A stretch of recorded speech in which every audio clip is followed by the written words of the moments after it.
Hello, नमस्कार, welcome to अर्थनीती. मी गजानन बस्के. स्पर्धा परीक्षा, कॉम्पिटिटिव्ह एक्झाम याचा नेमका अर्थ काय? आपण खूप वर्ष MPSC, UPSC किंवा कंबाईन या एक्झामची तयारी करतो, ज्याला की कॉम्पिटिटिव्ह एक्झाम म्हणलं जातं, म्हणजे स्पर्धा परीक्षा. पण त्याचा नेमका अर्थ काय? यामध्ये नेमकी कशाची स्पर्धा असते आणि कुठले विद्यार्थी या स्पर्धेमध्ये मग सक्सेस मिळवतात आणि कुठले विद्यार्थी त्यांना अपयश येतं, या गोष्टींचा एक आढावा घेऊयात. तुम्ही जर बघित असाल तर आपण शाळेमध्ये शालेय परीक्षा सगळ्या देतो, त्यालाही कुठलं कॉम्पिटिटिव्ह एक्झाम म्हणलं जात नाही. पुन्हा आपण कॉलेजला येतो, 11वी 12वी असेल किंवा ग्रॅज्युएशनच्या एक्झाम्स असू द्यात, त्यालाही कॉम्पिटिटिव्ह एक्झाम म्हणलं जात नाही. मग MPSC, UPSC, कंबाईन या सगळ्या ज्या आहेत याला आपण स्पर्धा परीक्षा म्हणतो, कॉम्पिटिटिव्ह एक्झाम.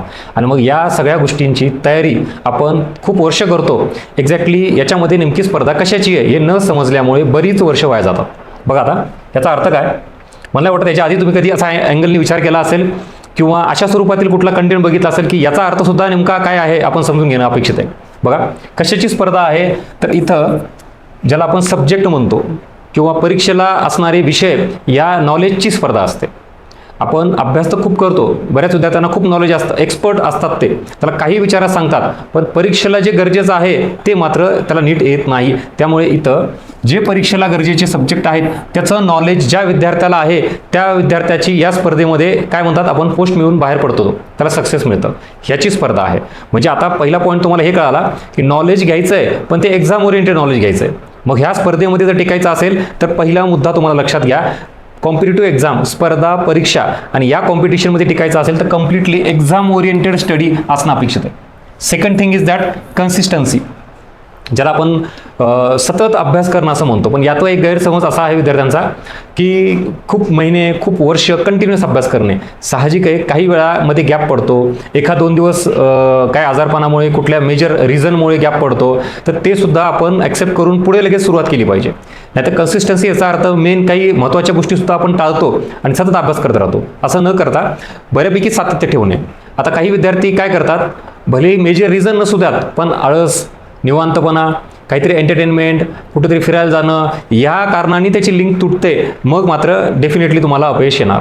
लक्षात घ्या, अभ्यासात जे विद्यार्थी कधी करणे, कधी जास्त करणे, कधी कमी करणे, कधी न करणे असं जर करत असाल तर तुम्ही या स्पर्धेत टिकणार नाही. स्पर्धा कशाची आहे, इतर विद्यार्थ्याच्या तुलनेमध्ये आपण किती चांगल्या पद्धतीनं परफॉर्मन्स देतो अभ्यासाबाबत, त्या स्पर्धेत तुम्हाला टिकायचं असेल तर पहिला मुद्दा हा, आणि दुसरा इथं सातत्य.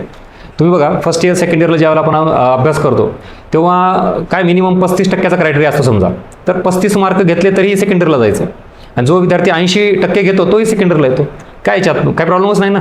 पण इथं तसं आहे का, ज्यावेळेला तुम्ही MPSC, UPSC किंवा कंबाईन एक्झाम तयारी करताय तेव्हा मात्र तुम्हाला किती मार्क आहेत यापेक्षा आयोगाचा कट ऑफ आणि इतरांना किती मार्क आहेत त्याच्यानुसार तुम्हाला अभ्यास करावा लागेल, त्यासाठी सातत्य ठेवावं लागेल. Next, mindset.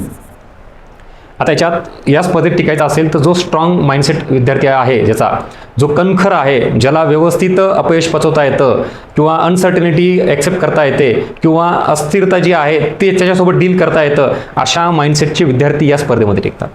आता जो एकदमच वीक माइंडसेटचा आहे, लगेच टेन्शन येतं, लगेच डिसिजन चेंज करणं, सतत अस्थिर असणे, म्हणजे काही गोष्टी ह्या आता आयोगाच्या असतात ना डिसिजन, त्या चेंज होत राहणार, काही एक्सटर्नल फॅक्टरमुळे एक्झाम पोस्टपोन होणे वगैरे काही. मग या सगळ्या अनसर्टनिटीला, अनस्टेबिलिटीला तुम्ही कसं डील करता, तो जो माइंडसेट असतो जर तो स्ट्रॉंग असेल तर तुम्ही या स्पर्धेत टिकाल. स्पर्धा परीक्षा म्हणजे फक्त अभ्यासाची स्पर्धा नाही, तर अभ्यास म्हणजे हा पहिला मुद्दा, दुसरा म्हणजे सातत्य, आणि तिसरा म्हणजे माइंडसेट. सो आता तुम्हाला या स्पर्धेत टिकायचं असेल तर अशा पद्धतीनं माइंडसेट तयार करावं लागेल, जेणेकरून की जो विद्यार्थी याच्यातून यश मिळवतो त्या लेवलला आपण मॅच झालो पाहिजे. अदरवाईज प्रत्येकच गोष्टीमध्ये टेन्शन घेणं, घाबरणं जर करत बसाल तर अभ्यास कसा करणार. त्यामुळे माइंडसेट, त्याची पण स्पर्धा आहे. त्यानंतर स्ट्रॅटेजी. आता एवढं सगळं करूनही जर तुम्ही व्यवस्थित, बघा कॉम्पिटिशन आहे याचा अर्थ कोणीतरी पास होणार आहे, पोस्ट घेऊन पुढे जाणार आहे, मग त्याची नेमकी स्ट्रॅटेजी काय होती त्या दृष्टिकोनातून आपण हे विचार केला पाहिजे. म्हणजे आयोगाला अपेक्षित असलेला सगळा अभ्यास, आता त्याची स्ट्रॅटेजी वेगळी असते. म्हणजे काय, कुठून रॉकेट सायन्स आहे का ते, एकदमच काहीतरी चंद्रावरून मंगळावरून काहीतरी आणलंय त्यांनी सक्सेसचा फॉर्म्युला, जो पृथ्वीवर कोणावरच नाही, कोणाकडेच नाही आहे, आणि मग तो पास झाला. यानं स्ट्रॅटेजी इथं ठेवली, याचा अर्थ कम्प्लिटली एक्झामला समोर ठेवून PYQचा व्यवस्थित अभ्यास करून, सिलेबसला जे टॉपिक दिलेत त्याचा विचार करून हे सगळं करणं म्हणजेच एक्झाम ओरिएंटेड स्ट्रॅटेजी होय. नाही तर मग आपल्याला परत असं वाटतं की सर जे सक्सेस झालेले आहेत, ज्यांना पोस्ट मिळालेली आहे, त्यांची स्ट्रॅटेजी मी फॉलो केली कीच यश मिळतं का, हे सुद्धा चुकीचं आहे. प्रत्येक विद्यार्थ्याचा जो काही आपण अभ्यासाचा पार्ट म्हणतो तो पद्धतीचा तो वेगवेगळा असतो. ग्रास्पिंग पॉवर वेगळी असते, स्पीड वेगळी असते, प्रत्येकाचे efforts, strength, points, strong points हे वेगवेगळे असतात. त्याच्यानुसार तुम्ही तुमची स्ट्रॅटेजी बनवली पाहिजे. हां, त्यातून चांगले मुद्दे त्यांचे घ्यायचे का तर डेफिनेटली घ्या, पण ॲज इट इज त्यांची स्ट्रॅटेजी मी फॉलो केली पाहिजे, ॲज इट इज सगळं तसंच मी केलं पाहिजे, शक्य नसतं. इंडिव्हिज्युअल प्रत्येक विद्यार्थ्यानुसार तुमचे हे सगळे पॉईंट्स व्हॅरी असतात. लक्षात आलं का?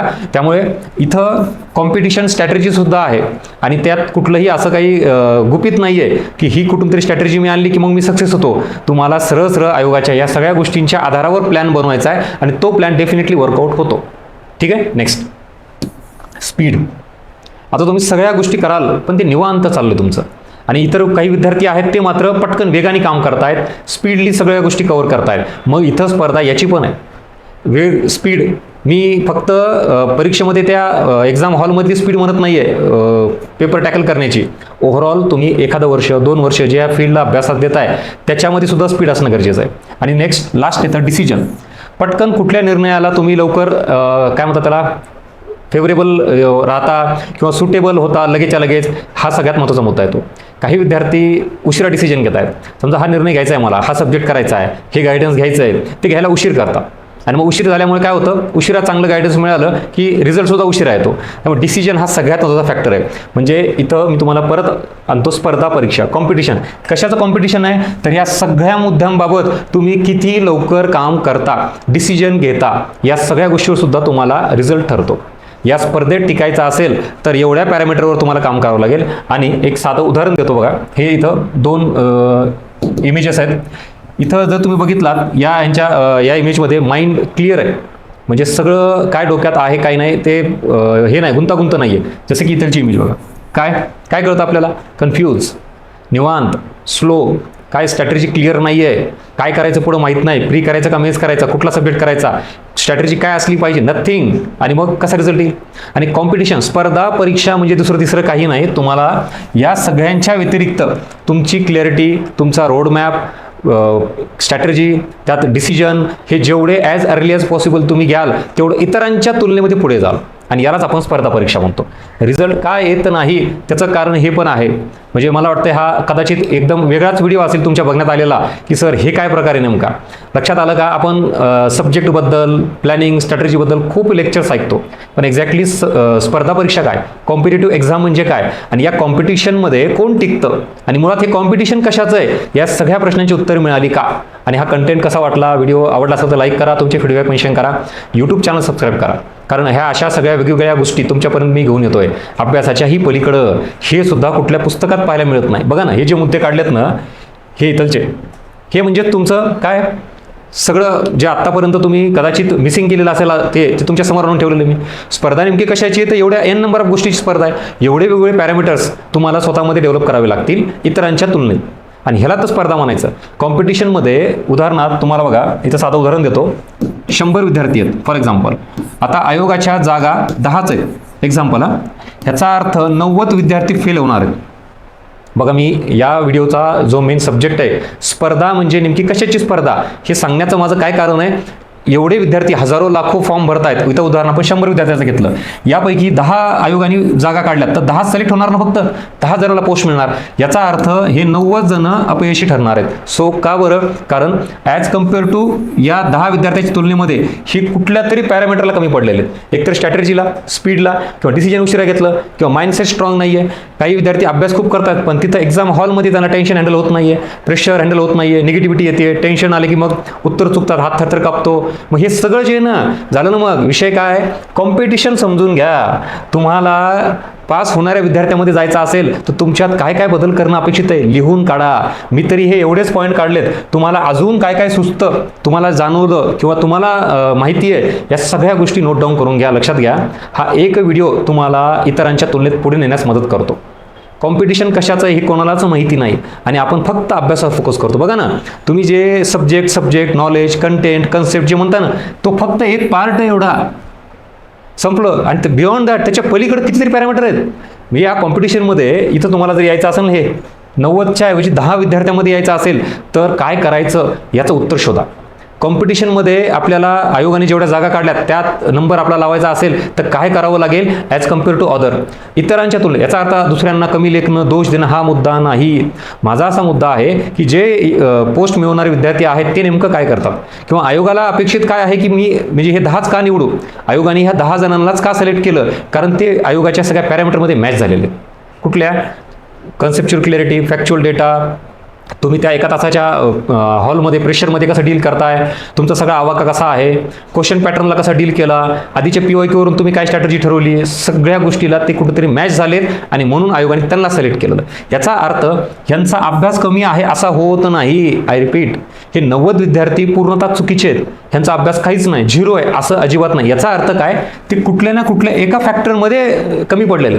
आणि कॉम्पिटिशनमध्ये तुम्हाला आता तसं करून चालणार नाही की सर समजा 10 पॅरामीटर, 10 पैकी मी 8 पॅरामीटरला परफेक्ट आहे, 2 मध्ये वीक आहे, झालं ना, पण दुसरे 10च्या 10 पॅरामीटरवर त्यांनी काम केलेत, तू मागे पडला. त्यामुळे तुमचा अभ्यास कमी असणं अपेक्षित नाहीये किंवा त्याच्यामुळेच रिझल्ट जातो असंही नाहीये. रिझल्ट कदाचित दुसऱ्या कारणामुळे जात असेल. म्हणजे इथं बघा ना, हा सगळा जो पॅरामीटर आहे ना, तुमची स्पीड कमी असेल किंवा तुम्ही मेहनत घेता, एफर्ट घेताय, स्ट्रॅटेजी चुकीची असेल, एक्झाम ओरिएंटेड नाहीये, किंवा तुमचा माइंडसेट, तुम्ही फारच घाबरत असाल त्या एक्झाममध्ये, हॉलमध्ये, असंही असेल. कळालं का? म्हणजे हे जे 90 जण आहेत, ह्या 90 जणांचा अभ्यास कमी आहे असं नसतो, यांनी मेहनत घेतली नाही असं नसतं, एफर्ट्सही घेतलेले आहेत, अभ्यासही चांगला केलेला आहे, पण ह्या 10च्या तुलनेत कुठंतरी कमी पडलेले आहेत. आणि ते सगळं तुम्हाला आता इथून पुढे भरून काढावं लागेल, तरच तुम्ही येणाऱ्या परीक्षेमध्ये रिझल्टमध्ये दिसाल. अदरवाईज स्पर्धा परीक्षा आहे, कॉम्पिटिशन आहे. आता तुम्हाला 10 मध्ये जायचं की 90 मध्येच राहायचं आणि वर्षानुवर्ष तसंच खेळत बसायचं, इट्स युअर चॉईस. सो परत एकदा हा व्हिडिओ कसा वाटला नक्की सांगा.